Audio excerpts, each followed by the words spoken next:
Senator Lindsey Graham appeared on Tuesday CNN's Newsnight with host Abby Phillip, where he was asked if it is acceptable to carry out airstrikes in densely populated urban areas. To which Graham told Phillips, there is no amount of Palestinian casualties would make him question the scope of Israel's ongoing military operations in Gaza. Let's watch this. In 2023, when militaries as advanced as Israel's and as the United States have choices, is it acceptable to drop bombs on a densely populated civilian area where there are refugees, where people are living, where there are children? Well, in 2023, who would imagine that someone who survived the Holocaust in World War II would be killed by Islamic terrorists in Israel later in life? In 2023, could anybody imagine a group of people would come into Israel and slaughter families, rape children in front of the parents, burn babies alive, put a baby in the oven? Can you imagine that? I can't imagine that. Here's what I imagine. The destruction of Hamas is non-negotiable. I hate the loss of innocent lives. The day after Hamas is destroyed, I hope we have a better life for the Palestinian people. But I'm not blaming Israel. I'm blaming Hamas. I'm not blaming Israel at all. I know they're trying to limit civilian casualties, and I know Hamas is trying to increase civilian casualties. Is there a threshold for you, and do you think there should be one for the United States government, at which the U.S. would say, let's hold off for a second in terms of civilian casualties? Is there a point at which you would start to question? No, if somebody asked us after World War II, is there a limit what you would do to make sure that Japan and Germany don't conquer the world? Is there any limit what Israel should do to the people who are trying to slaughter the Jews? The answer is no. This is the convoluting of conversations, Dina. This idea that he said there's no limit, that it is what Israel should do to the people that are trying to slaughter Jews. The people that are being bombed, the 3,600 kids that have been killed are not bombing Jews. They're not killing Jews. And this is the convoluting that, Americans, and in this particular case, Lindsey Graham, is capable of doing and forgetting about the facts. In this case, this is absolutely disgusting to me. I can't believe that he is so proud and to even bring up what we did in Japan, where we dropped nuclear bombs in Nagasaki and also Hiroshima. 2 civilian spaces, might I add. These are not military bases that we bombed. We bombed civilian people with nuclear weapons. And I can say that as a Marine who was stationed 30 miles outside of Hiroshima in Iwakuni. And I saw the devastation that has not been corrected. And I'm talking about the devastation of people's soul and how you ruin families when you bomb them to that point. I think this is, it shows, I already knew that this guy didn't have a spine when he allowed Donald Trump to talk about John McCain in the way he did and didn't stand up for this guy who was supposed to be his best friend. So what do you think of Lindsey Graham's comments, and tell me how disgusted you are with them? I mean, like you said, it's almost consistent. He's really, really good at that othering and really not caring about people. And, I think that when somebody shows you who they are, believe it. I mean, there's this outrage. Why are the pro-Palestinian supporters talking about accusing Israel of wanting to commit genocide? Well, you hear somebody like that saying there's no limit to the killing. What does that mean other than genocide? And if you don't mean that, well, maybe you should say that. And this is the problem here is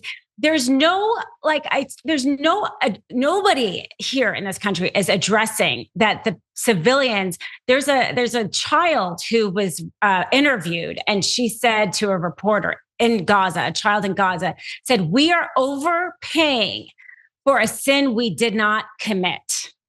And that, I think, is a perfect explanation about what is happening to these civilians. This collective punishment, this conflating Hamas with the people is, the idea that you are limiting their food, their water, it's horrendous. There's no place they can go that's safe. You told them to go to the South.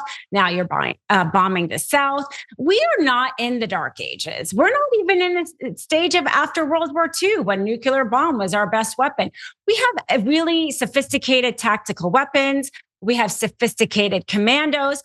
Why are we not doing, why are we not asking Israel to use those kind of weapons? I mean, if Hamas is mostly in the tunnels, why are they not going in and just bombing the tunnels? I mean, why are you bombing the hospitals? Why are you bombing the Christian church, the Orthodox Christian church that was bombed? The third oldest church in the world was around for 1,600 years, and was bombed by this. Why are they not using the more sophisticated intelligence they have, the more sophisticated weapon you have? And that's why there are so many people who think that the reason is actually wanting to kill more Palestinians and kill more genocides. And I'm not in a position to know whether or not that's true or not. But when you see so many civilians being killed, and then you hear Lindsey Graham really saying he's fine with killing all of them, that's what no limit means. Then the people calling it a genocide don't sound so unreasonable anymore. Especially when there are people leading the Israeli government who have been criminally convicted in Israel for spreading hate speech about Palestinians, and on record saying Israelis have Gazan Palestinians have no rights that him and his wife and his children are obligated to respect.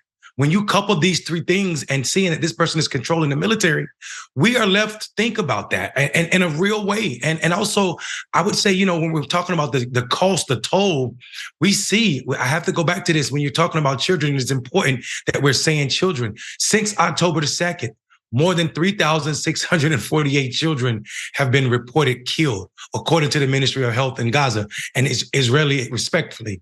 The number of children reported killed in just 3 weeks in Gaza is more than the number killed in any armed conflict globally across more than 20 countries. Did we hear that? And this is according to Save the Children International. More in this one space that's the size of Detroit.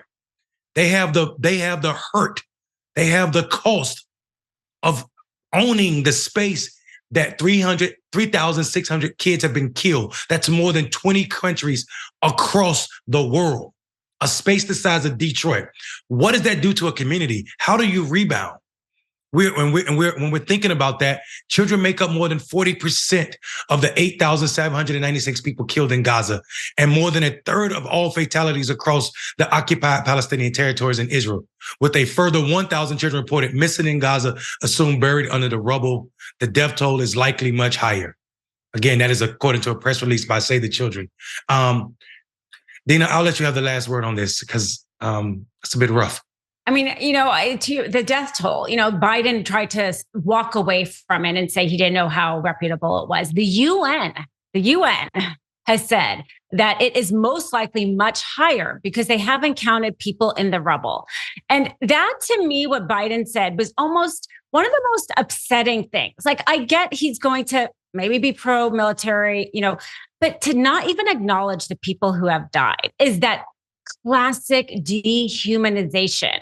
I think to start a conversation about what peace looks like in that region, we have to actually start with recognizing the humanity of all the civilians in that region. And we aren't even close to recognizing the humanity of the Palestinians. The fact that Biden could say that he couldn't know whether or not that was the real death toll, when we have seen how many bombs, like you said, in a small space like Detroit, they bombed. I mean, in the first 10 days, the number of bombs that was dropped in Gaza equaled the number of bombs that Russia dropped on Ukraine in a year. So we are not surprised about the Palestinian civil toll. We agree, the UN, that it's probably much larger. And for him to walk away from that, I thought was a classic dehumanization technique. And sadly, that's the conversation we need to be having, is recognizing, just starting by recognizing the suffering, the humanity of the Palestinian people.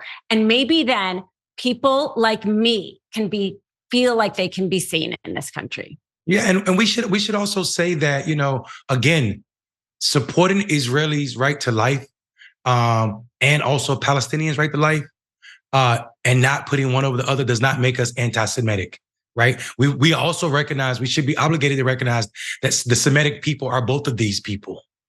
And it is anti-Semitic to talk about Hamas as if they equate to all of Gaza, all of the people in Gaza. So I think that is an important statement to make as we close that out.